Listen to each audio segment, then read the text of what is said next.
Hindi po kinikilala ng simbahan at ng batas ang kasal na magkasintahan pareho ang kasarian. Pero hindi nito napigilan ang mga nakiisa sa tinatawag na grand wedding ng mga lesbians, gays, bisexual and transgenders o LGBTs. Ang mainit na balita hatid ni Bam Alegre.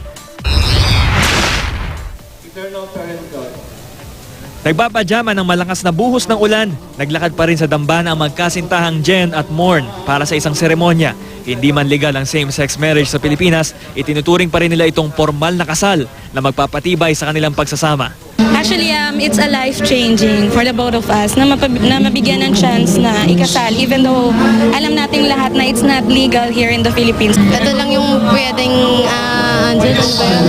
Gift. Gift. Tsaka minsan lang naman to.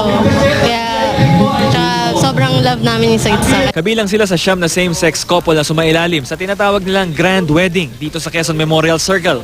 Pinangunahan ito ng simbahan ng LGBTs o lesbian, gay, bisexual, transgender and straight. Nilinaw ng LGBTs Church na ito ay isang seremonya lang at wala pang legal na pundasyon. Sa katunayan, karamihan ng mga same-sex couple na narito ngayon hindi humaharap sa ating kamera dahil sa takot na hindi sila maintindihan ng lipunan. Ginagawa namin taon-taon para ipaalam sa mga mambabatas na maraming kinakasal sa Pilipinas and we're asking for protection na sana magkaroon ng batas na sa Pilipinas para sa same-sex marriage sa Pilipinas. May ilang concerned citizens naman ang matahimik na nagprotesta sa labas ng Quezon Memorial Circle para tutulan ang seremonya. Dito kasi meron po kasalan ng mga bakla, mga tomboy.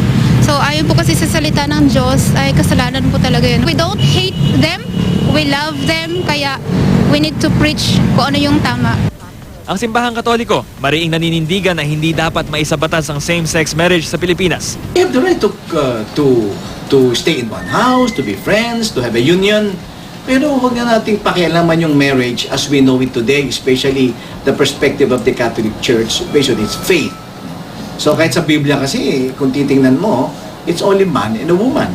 Sa kabila nito, handa raw harapin ng mga nakilahok na magsing-irog ang mga batikos. Sa pag-asang balang araw, matatanggap din sila ng publiko. Bam Alegre, GMA News.